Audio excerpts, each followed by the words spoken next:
We have seen or heard them on stage, sublime in performance. What goes on in their minds? What lies behind the choices they make, the paths they choose?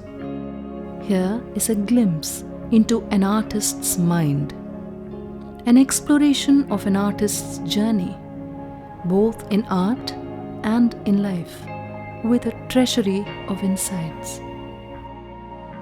It is about who they become as they evolve into artists, their transformation through the struggles in that journey.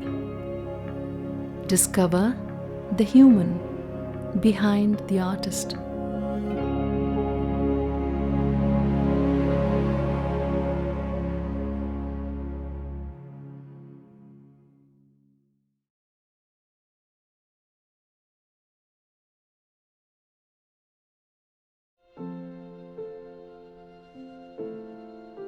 I don't know what success means these days.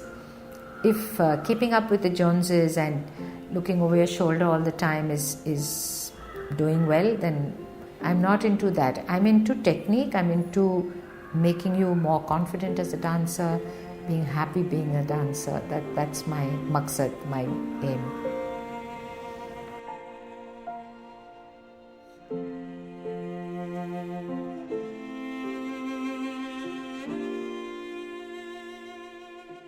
My father was in the services.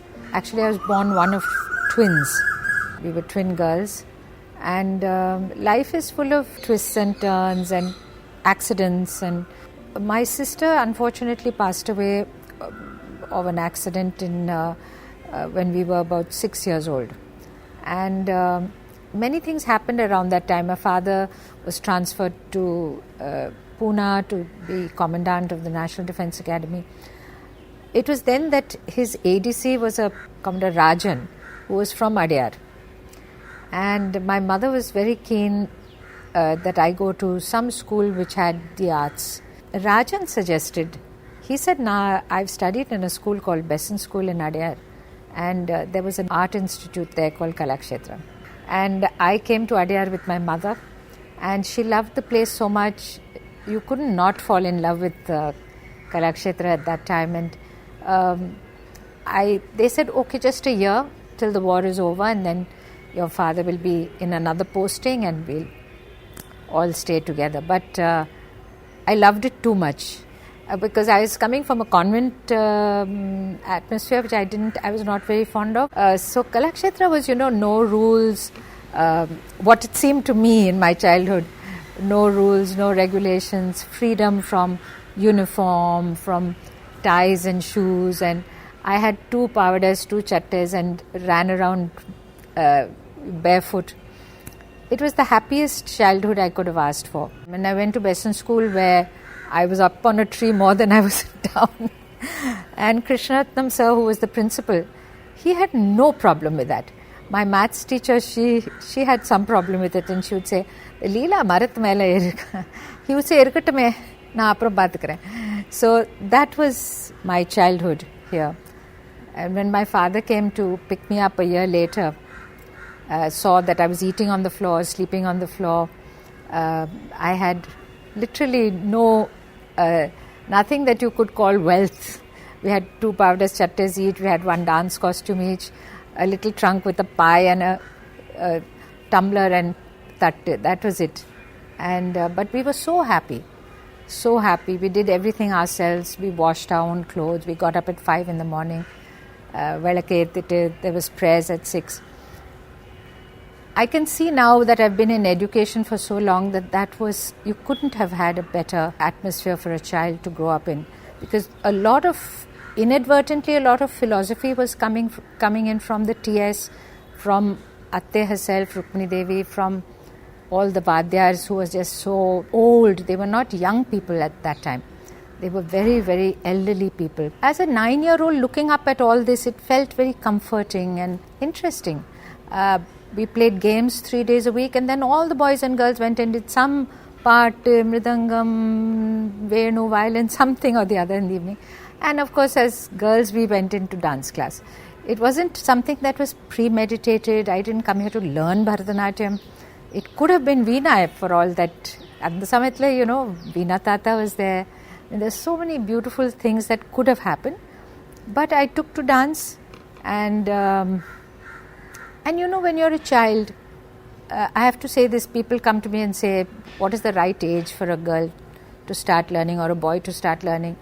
Anything. I'd say anything if you want to learn. The earlier the better, because you, as a child, you're not bothered with comfort. What is comfort? I mean, really now when children say, I'm bored, what are you bored of? Because at that time we just had the mud, the trees, a lot of things that we could rob, like mangoes and guavas and all, and tamarind. But actually we didn't have toys. We didn't have things that we could play with, gadgets. But our lives were just so full. We did our masti, we did, all that. But we were, instead of other activities, we were doing weaving, spinning, drawing, sitting under the trees. As you know, that there were just cottages. There was no classrooms that of any formal kind. We didn't have desks. So it was a very ashramic childhood. Even though I came from a more Western background, knives and forks at the table and very correct, and all the saluting and ADCs and discipline. My God, my father was a disciplinarian, but he applied it to himself more than he applied it to the family. So you learnt from watching him, and I think the boys and I all of us rebelled a little, but soon I found that Kalakshetra was also not without rules. I mean, you can't be a dancer or a musician if you don't follow some norms, and அந்த ஒரு வழி இருக்கு, அந்த வழியில தான் நடக்கணும். So inadvertently the screws were getting tightened, and you learnt that you had to take responsibility for what you did, and that you had to be in the class a minute before your teacher came in. It was an institute where punishment was not a thing. Education without fear was one of Rukmini Amma's greatest philosophies. Art without vulgarity. These were the few things that she talked about a lot. I didn't even realize I was learning Bharatanatyam. So I got in at 9, and when I finished school at 16, I did my Madras matriculation. I found I had a diploma in my hand. I didn't give it a second thought, believe me. It was a first class diploma. And I went to Bombay to Sophia College. My parents were living on Pedder Road, so it was very easy. And this Sister Braganza, she was the principal there. She said, I see you've applied for medicine, for science. So I said, yes, I want to be a doctor. So she said, as far as I know, Kalakshetra is a very well-known Institute of Art. By that time, Rukmini Devi's name was everywhere. And she said, even I know that you've got a very valuable degree in your hand, but if you do medicine, you're going to be at this for another 8 to 10 years. Why don't you do art instead? So she forced me to take 24 hours to think about it. I also realized that I had a degree and I was interested in dance. I was good at it, fairly good at it. So that's how it happened. So became a dancer inadvertently.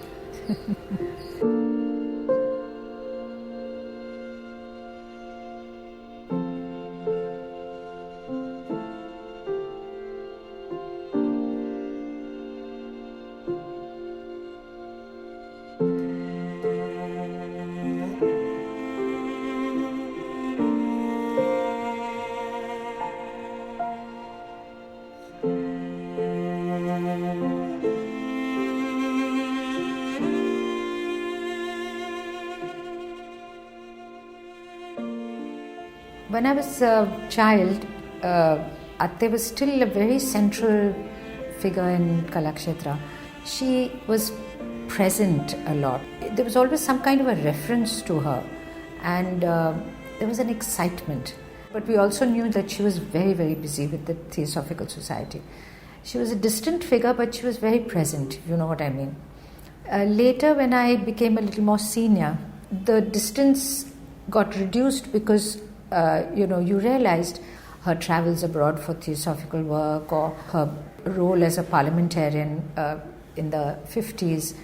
Apart from all that, her baby was Kalakshetra. It was special. So it was full of very interesting anecdotes. She was a storyteller. She was basically a very consummate communicator, actually, because she didn't talk down at us. It was always inclusive. She talked about her maverick friends who were gypsies in Europe and who lived on farms on their own and ate whatever grew there, and she would introduce them to us. They would come with bangles and baubles, and they were really funny. These were the early theosophists, people who were thinking of alternate lifestyles, alternate philosophies. They were already into the organic, if you like, lifestyle. And so they were very interesting. People who were clairvoyant. There was a lady who came and saw auras around us. So it was like, a young person, it was like, ooh, this too.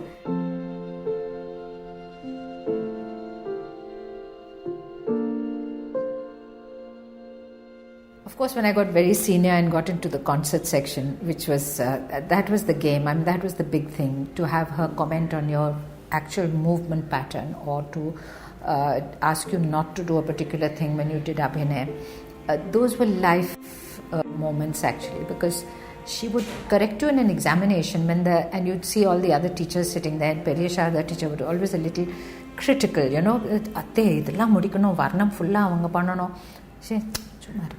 and then she'd say, and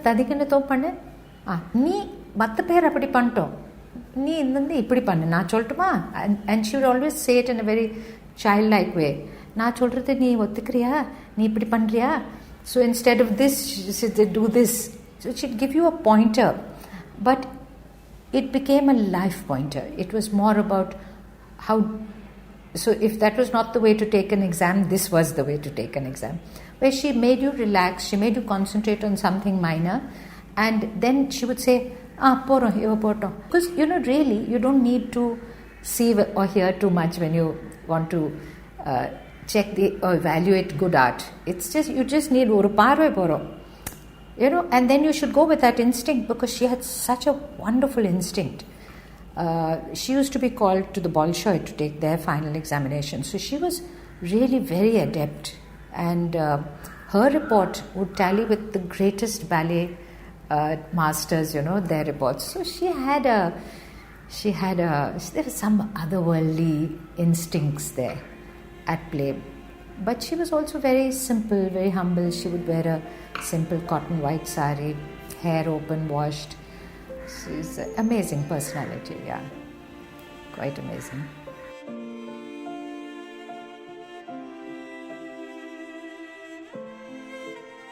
It was such a wonderful thing that we had such amazing Atmas there at that time. Gauri Pati was there for quite a while, Mairapur Amma, before she passed away. We didn't even know her wealth, but she would be huddled up in the classroom, almost falling asleep on her own lap. And then Kamala Rani would wake her up and say, Pati, and the javali eppadi pannala? Immediately she became this dancer. And with that old face and with those little eyes, she would start doing this Naika. And the chinda and the ekkalo and the kulukku and the bottom level, those things were, things which are now gone. She could just slip into another young 16-year-old and kaiyella kaatidva. But it was not that. It was, I don't think I remember her hands so much as the way a person transformed into it. Then if you left her alone for a while, she would just lie down and go to sleep. And then we'd do our tilana and all that, and then we'd wake her up, take her for a little meal. Gauri Pati was that, and then Shankar Menon was, of course, my idol. He was a philosopher, language person, Sanskrit, English, Tamil, beautiful choice of words. He was very, very erudite in the Bhagavad Gita. So he would take a Wednesday class. People would come from all over Tamil Nadu, actually, taking trains at that time to listen to him. But he always said, the children must come if they feel like it, but no pressure. So, like a good conscientious little girl, I always went for his Bhagavad Gita class, and he would say, and he gave us Annie Besant's translation of the Gita. And we would say, notes here there. Of course, we never brought another book. We wrote in that little book, we wrote our little explanations. And he was he didn't talk to us, he talked to everyone. There were Vedanta scholars there, Advaita scholars there. And then in the end, he'd say, Inga pasangalukku enna purinjadu? Innama, everything clear? So after a few verses and 2 hours of this thing, and we'd say, of course, what do you say? You say, yes. So he'd say, clear as mud.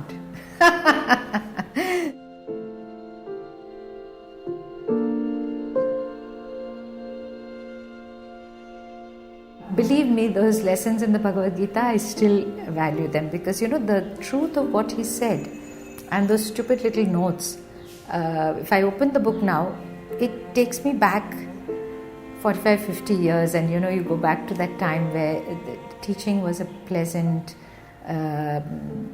calm, non-hurried exercise. It wasn't, you weren't going to pass an exam for it. It was just something that washed over you, and you were just a sponge that absorbed all that water, and then the rest of your life you spent actually digesting that. There were great musicians, greater musicians than there were dancers, I have to say. Vasudevacharya was there for a while when I went. I think he passed away a year after I reached. But Tiger Sir was there. There was also Budulur Krishnamurti Shastrigal. Budulur Sir and Ramanathan Sir came like two little friends. Then there was Ramaswamy Iyengar Sir, there was Krishnaswamy Iyengar, Jaya teacher was there, Tangamani Akka, Vasanta teacher, wonderful teachers. Very upright, extremely gentle and very firm. They would let you know that they were not happy with you. And that hurt so much. It could go on for 2-3 weeks and you'd cry every day. But you'd get it right ultimately.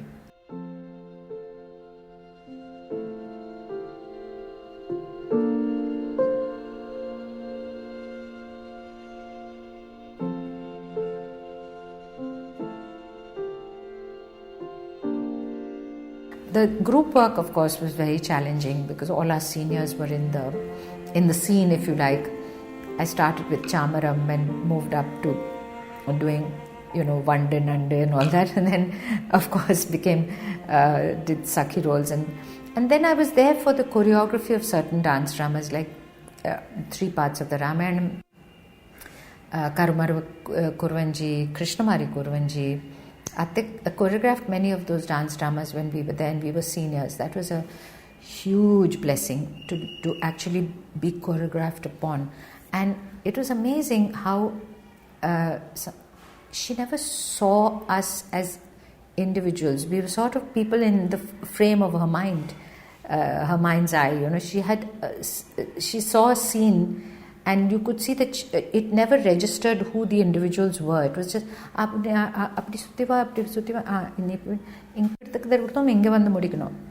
you say, but at the end of this,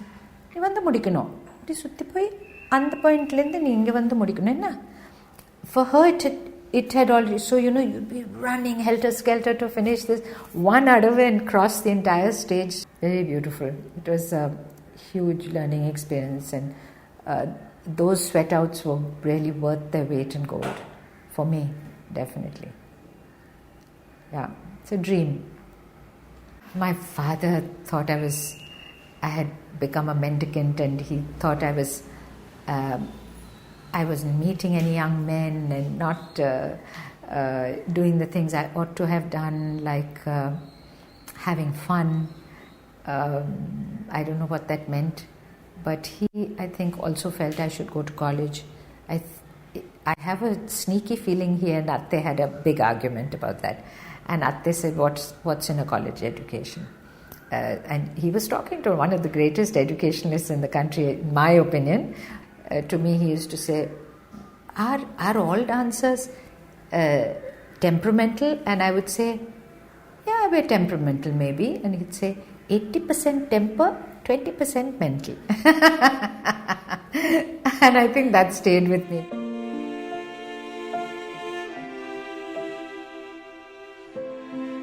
He felt that I should go to college and I should leave Kalakshetra ultimately and get on with my life. And she thought,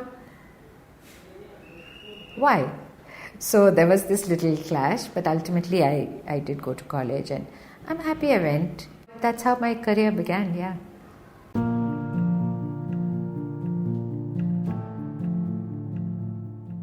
I had no choice, yeah. For 15-20 years it was just the solo because that's what I was trained to do. I couldn't even think of dance dramas outside of Kalakshetra because Atte, I think, had said it all. When I went to Delhi, I didn't think of that at all.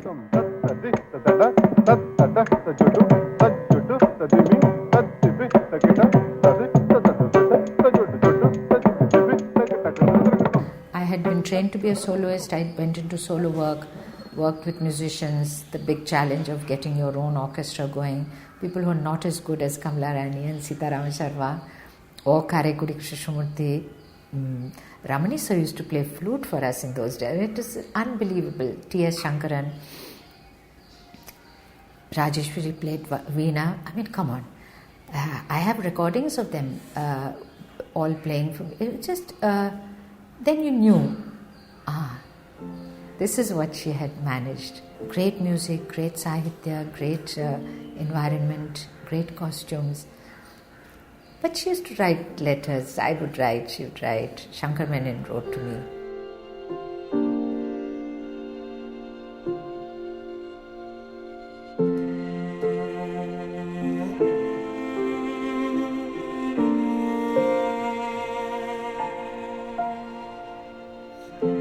They kept me on track. I didn't blend in well with another society by then. I was already a bit of my father was sort of right. I had become a bit of a introvert. I read a lot and things like that. Philosophical, if you like, I don't know. I'm not sure that's a good word. But certainly introspective. But it did me good because when I had to teach to earn a living, I became an introspective teacher and eschewed those things which I thought were things that I didn't have good memories of, brought in new things that I thought might work. There is a path of discovery and self-realization, I think. Even on stage, bringing all Atte's lessons to play in a solo play, because people recognized that I was dressed differently. I wasn't dressing the way other Yamini Akka dressed. I wasn't dancing. I was dancing in another way. So people, as I say, people outside always said, Kalakshetra. And when I came to Kalakshetra later, they'd say, Kalakshetra madri le. So, you put up with these remarks and realize that actually both were true. I was changing, but I was also very much a Kalakshetra person. And I didn't think badly of either of those people who said that. It didn't worry me. I was very happy to be out of that. I became actually a little more well known there. But when I came back here, it was like being nobody. It was very nice. And I could help them. I could attend some kacheris in town, come to the music academy, whatever. So it was my thing. It was a very quiet. I did it quietly. I never made a fuss about it or anything. In fact, I didn't even mind not being invited to the sabhas here. I was quite comfortable with that too. I knew why. I didn't have anyway the tools of paying somebody for a show or my father would never have allowed me to do that. I wouldn't have done it. I didn't use Atte's name similarly in Delhi. I never mentioned it, or people knew, but I didn't use it. Sort of happy to go with the flow. Yeah.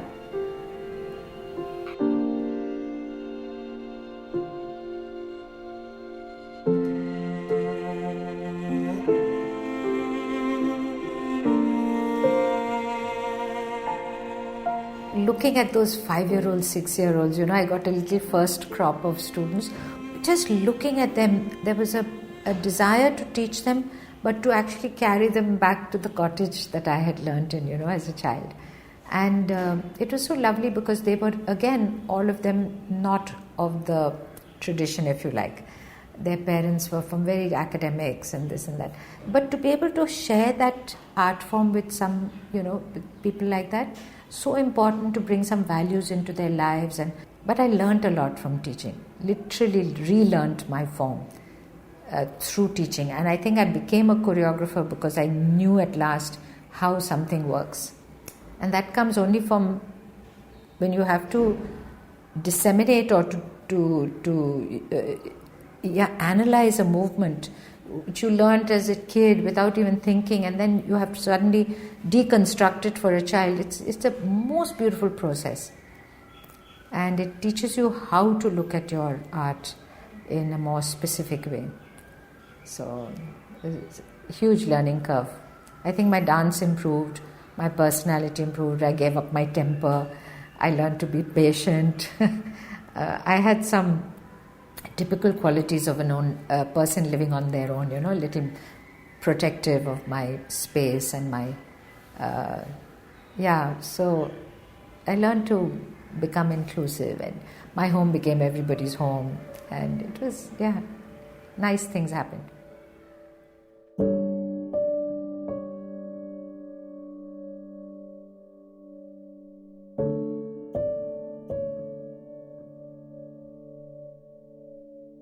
I think you can be critical of both extremes. Perhaps when I was a child, in the 50s, 60s, 70s even, we were very, very accepting, very pliable almost. Not a great thing. I think there must be some resistance from inside which makes you question something. Now, it isn't so much about questioning as about already having made up their minds, which I find a little off-putting, I must admit. They have very strong opinions about things. And there's a huge wave, so they always go with the wave. If it's now about returning to Tanjore Quartet Varnams, then everybody's returning to Tanjore Quartet Varnams.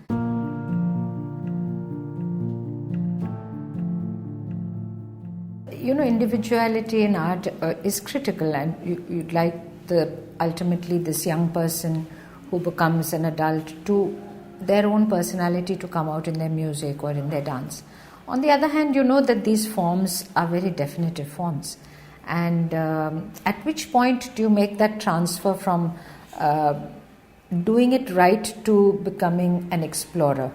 This is a question that all of us as kids faced, but also all of us as adult teachers face constantly.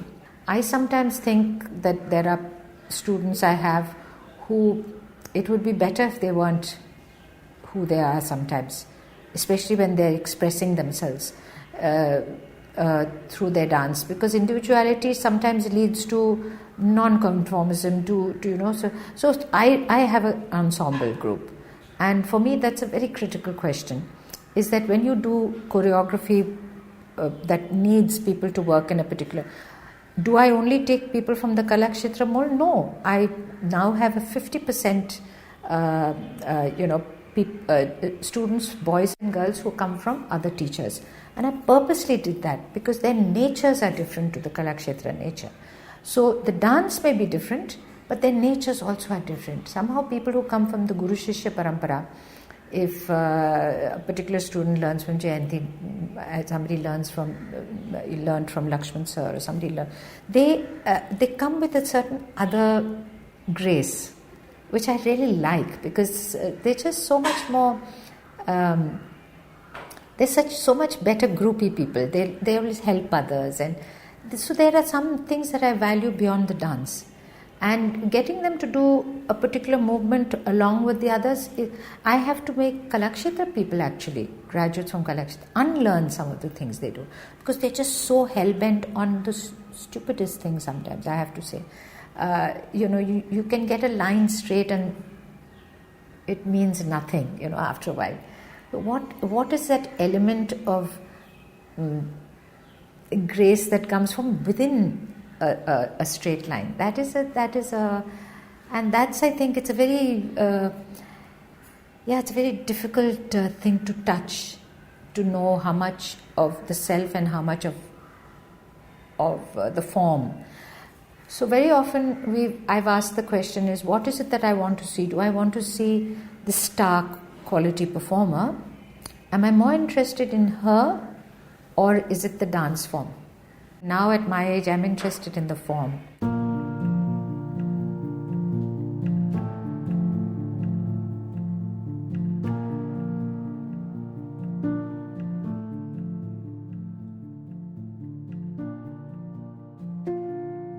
Spanda is all about, when I started the ensemble company, I decided that I was going to do away with some of those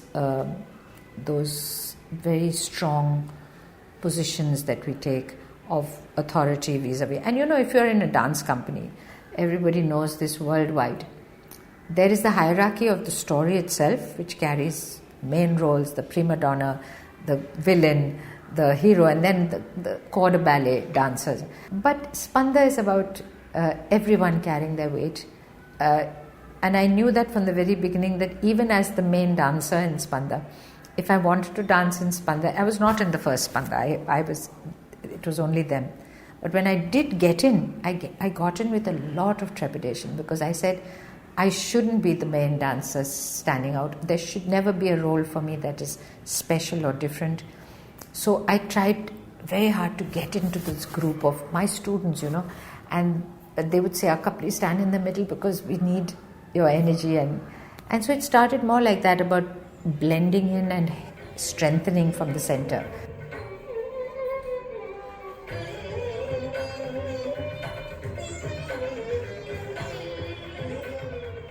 Actually, I started Spanda in 95. This is our silver jubilee, 25 years this year. And I wanted to see how two or more bodies next to each other brought a strength to a particular adava, which was only visible usually in a solo body. So could movement pass between several bodies?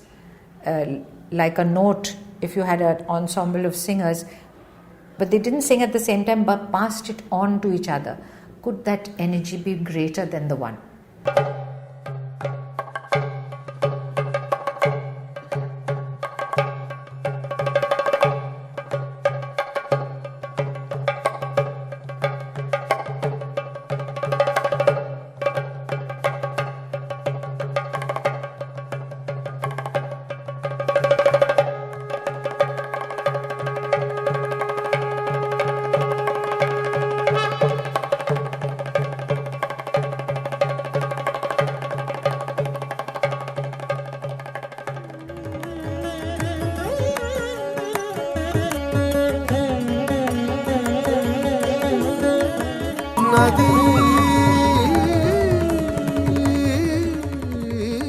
In subjects that I took, like Akash or space, or I took Surya, or I took pre-Vedic texts, it could be a universal speak.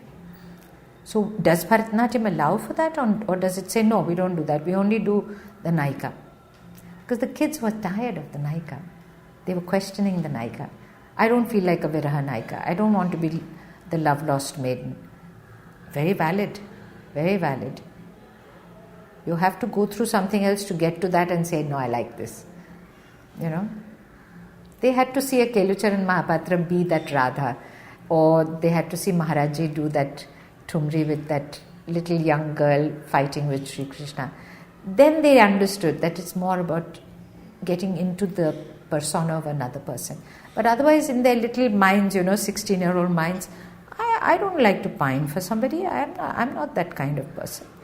Very valid, very valid. And I gave credence to that opinion. I created things for them which were outside of that. They were very universal in appeal and intellectual so gave them something to think about. I agree that it's set in a context, but it's also so universal in its. So it's also how you interpret that context. If the Naika is that woman pining for her beloved, that's one way of looking at it. If it is me who always has an aspiration towards something, I'm not, as a human being, as the Buddha said, never fully satisfied, always little. That is the Naika. And what is the aspiration? Is it a man, or is it the personification of an ideal? And is it that ideal that you're constantly trying to get closer to? It's the light at the end of the tunnel. And do I have to go through this darkness to reach that, what I think is the light? And then the light moves. And then you have another goal and another goal. And the Naika for me is this person who is like a prism, all the light is coming through and going off in different colors through her.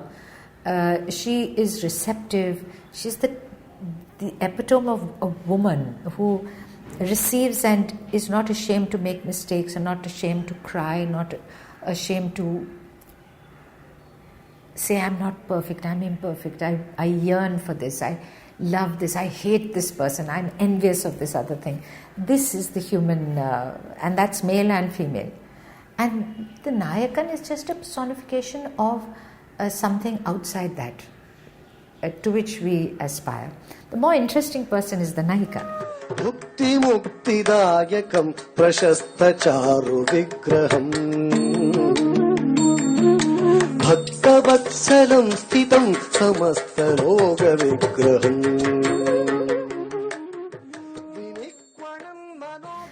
The Nayakan is too perfect. It's immovable. It's an immovable goal, but it's a sign of perfection that in life we're all constantly pursuing.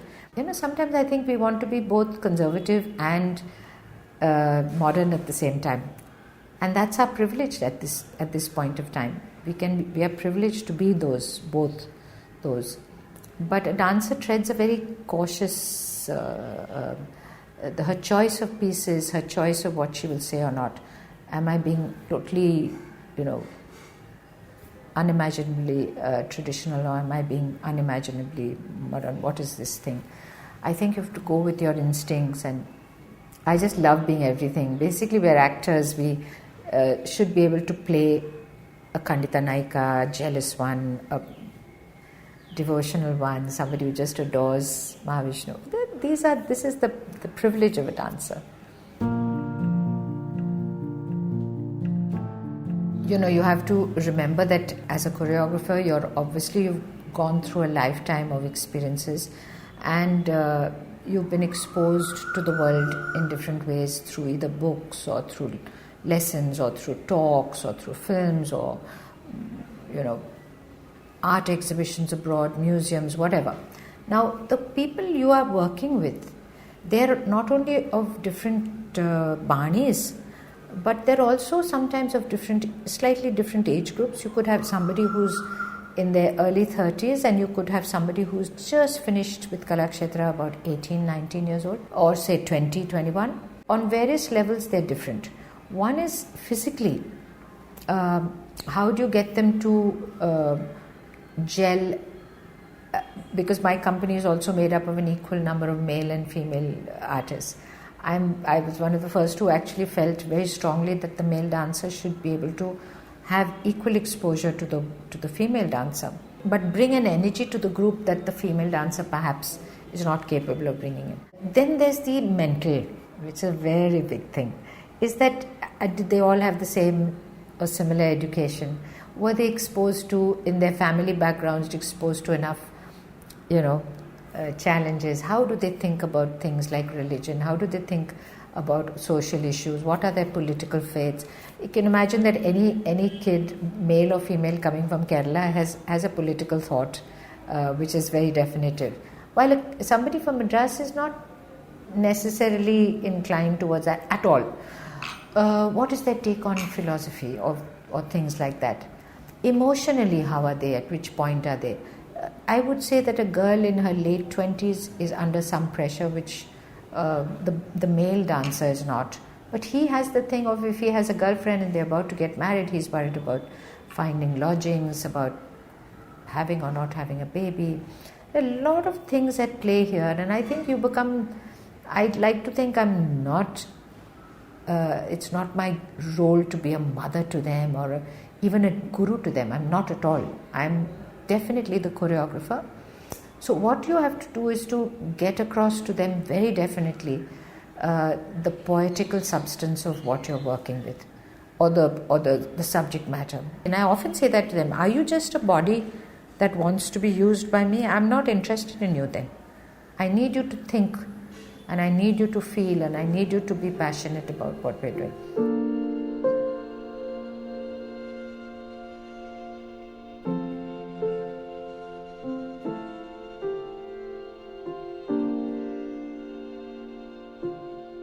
The art has survived in this country, and I'm talking about pan-India, from Manipur down to Kerala. The art forms and the instruments and the nuances of folk forms, martial art forms, temple forms, of religious expressions, cultural expressions, has survived because of the Guru Shishya Parampara, not because of institutions. Let's get that. I mean, really, we have to accept that norm. We have so many misconceptions when you're in a little city and you're thinking on these issues. But the Guru Shishya Parampara is the best. Of course, it's very dependent on, again, like I said in choreography, on the two parties and how much they're willing to let the other go and then pull them in, or give and say, do what you will. Not bother about the consequences. Some gurus worry about the consequences. It's not about that. Ultimately, if the shishya falls in the eyes of a public, it does reflect upon a guru, and I think a guru must be willing to accept that little. I'm sure we did it to our gurus as well. But when they do well, unbelievable sense of satisfaction. And do well means what? If they're happy dancers, and they're thinking dancers, and they're inquisitive dancers. It took me all of 18 years to actually finish that text. One, because Penguin was very particular about the format. I was by then very conscious of that it should be an aesthetic offering because of the person we were talking about. Of course, my script was too long, it had to be edited, it was edited several times. But it didn't change the love I had for the subject. It was just amazing going through some of her papers, her speeches, her writings. And I really enjoyed the process. I didn't think I was a writer. It was just, I was filling a need that had to be filled. And it's surprising, actually, even today I have to say this, that nobody else has written on her. And that is just a very general account of her life. If I went into the analysis of her dance dramas, or just the animal welfare work, or just her role as a parliamentarian, or just her as a person, as a sister, a sibling to other siblings, her mother, the relationship between them, her work with the Ramayana, these are very, very in-depth thing. And the institution builder. I know people who think I should never have been given that job, and I think they're right. What do I have to do with it? On the other hand, what does anybody have to do with it? Really, censorship is about self-control. It's about how each of us choose to view or not view something. Why do we choose to view everything? Is that better than not turning off the switch, for instance? People used to complain to me, how can you pass this film? I have to sit with my children and watch it. Why? So we wrote about watershed hours. We begged the ministry to create hours for adult viewing beyond a certain time at night. And then India is too sensitive. And censorship on the whole, it's not a ministerial subject. It should not be with any government. You should hand it over to industry, make them responsible. And I really sincerely feel industry should now, in 100 years of Indian cinema and more, should have taken the responsibility and said to the government, this is our job. we will declare that our film is sexually, like other countries do. They just state there is violence, there is sex, there is, murder, there is bloodshed, but it's not for the government to interfere in these things. Really, I sincerely feel these should become socially responsible subjects that, the people should take into their... does it stop whatever's happening in our country in a hospital or with a child or with somebody who's weak and lying in a bed and getting raped by somebody in the... Good behavior is something that has to be taught in schools, in homes, and saying no to something. You can say no to a particular food, no to a particular art statement. I can walk out of a program if I want.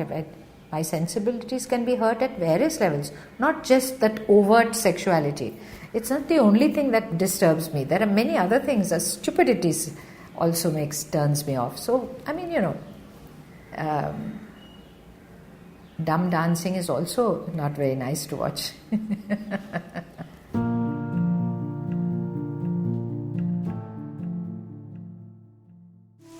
வழி தெரியல. வீட்டுக்கா? ஞாபகத்துக்கு வரல. நம்ம வீட்டுக்கா? 10 days before shoot began, I got a call.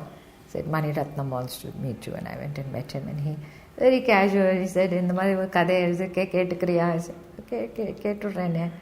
Then he related the story, and he said, "How do you like that character?" I said, and I was foxed. I didn't know why he was. I had no inkling because the last thing I would have thought was that he would ask me to do the role. So I said, "It's a lovely character. She's strong and she's funny." And he said, "Would you like to try and do it?" And I said, "Ooh." I said, "I've never delivered dialogue. I've never been on a stage where I've taken part in a drama. So the only thing I do is dance." Adha na paathukuren, nee vandu try. So he did a test, and within 3 days I was told I was doing the role. And I thought of it was funny because when you've been there, done many things, and then so many people said to me, don't do it, you've got a good reputation, don't ruin it. That I got my back up. I said, come on, it's like saying you can't learn anything after 60. No way. I said, no, I'm going to do it. I'm going to try. வெக்கப்பட வேண்டாம் கணபதி. நான் கும்பகோணத்து ஆளு, உங்க பாம்பேல தமிழும் இல்லை காவேரியும் இல்லை. அப்போ சண்முகானந்த சபாவில் பவானி கச்சேரி. என்னமா உனக்கு ஒரு 20 வயசு இருக்குமா? 19. பிரமாதமா பாடுவா. பார்க்கறதுக்கு எப்படி இருந்தேன் அது சொல்லுங்க. ஸ்டார், பெரிய ஸ்டார். அவளோட எல்லா கச்சேரிக்கும் போவேன். வீட்டின் பட்டிக்கு பேய் பிடிச்சு. சவுந்தரராஜன் என் ஃப்ரெண்டு, அவனும் கூடவே வருவான். பெரிய டாக்டர், ஆனால் சங்கீதம் தெரியாது. பவானியை சைட் அடிக்கவே வருவான். ஆஹா, நீங்க என்ன கண்ணு மூடிட்டு பாட்டு கேட்டீங்களா Ganapathi? And I've loved the process. I've loved the democracy in film units. In a film, many talents and sensitive people, including the last man who's, turning a light or covering a light or holding a shade, or everybody matters. And that really interested me because we were so almost blinded by our own particular, if I do it well, then I get all the credit, I get all the money. Not like that. It's a activity of many people, and that perfect positioning of everybody to create the magic that films do. And I have to admit that I was also very determined to do it because the dance world in my childhood, or certainly in my teenage years, had a very uppity thing about actors and actresses. அவங்களுக்கு என்ன அப்படி public வருது, அவங்களுக்கு என்ன அப்படி crowd வருது, நமக்கு உத்தரம் வருது. But also that dedication. அவன் என்ன பண்ணுறாங்க, this even about another style. இந்த கதக்கில் காலை மட்டும் பேசுது வேற. Then when I went north and I saw the beauty of Maharajji's work or Kumudini Lakhia's work, I said, what were we missing, So to find beauty in other expressions, I said, I've never been that person to look down on another. I'm going to try this, and I've really enjoyed the experience. I don't have an agent. I don't have people going around recommending me. I don't ask for it, but I've got projects, and it's like a second lease of life. I'm quite happy. If I fall on my face, it's okay. I always tell people, listen, I'm a babe in the woods. I'm not a great performer. I've never done this. But if I get projects and I enjoy the role, I don't take mother's roles and grandmother roles just because I have grey hair. I like a role that has some substance in it or says something that's of relevance. And it's lovely working with senior artists. And I mean young people who are senior artists, seeing what makes them tick. And then I don't have any appearance to uphold, I go and do my thing, come back and still be myself, go to the market and have my coffee. And so I'm quite enjoying it, actually. What gives a ministry the right to temper or play with institutions? Basically, they're a fund-giving agency. And that can be done in a much more gracious way. But unfortunately, it's neither gracious nor fair. And India is a country with far too many needs. The ministry is overwhelmed by individual needs and group needs and society needs and this Utsavam and that festival. And everything is important. At any given time, at least 10, 20 institutions or festivals or people are reaching their 100th year or 250th year or something. And there's this constant need to satisfy different sections of our society. We have a system, the Sabha system is an old system, it's a good system where the locality supports the arts. And there's no better way to do the arts, where you take, it's your responsibility. What are the better ways? Why do you have somebody interfering? In the villages and all, I think that's so. I think the zonal centers were a good idea, but even there, corruption sets in very fast. Somebody who's not trained, because who in the IAS is trained for the army? It's not. You're not. They follow rule books. It's very hurtful and very unfair, because all of us have viewpoints. And in a democratic world, we should be able to express them without anybody feeling threatened. And because I'm not mainstream Hindu, nor am I not Hindu, I'm very, very Hindu in many ways. If you think of it as a philosophy, then yes. But if you come from a minority community, you always feel somewhat threatened. If you're a woman, you feel somewhat threatened. If you're single and a woman, you're definitely threatened. So I have many, and if you're a dancer, oh my God. In some parts of India, if you say you're a dancer, it's still not a nice thing. So then I want to say, मैं नर्तकी हूँ, मैं नाचती हूँ. I'd like to live in a world where people like myself or hundreds of others, thousands of others, don't feel threatened by a monolith other. Because we are actually so absolved into that. It is the best. It is the most beautiful culture, but it's being misinterpreted.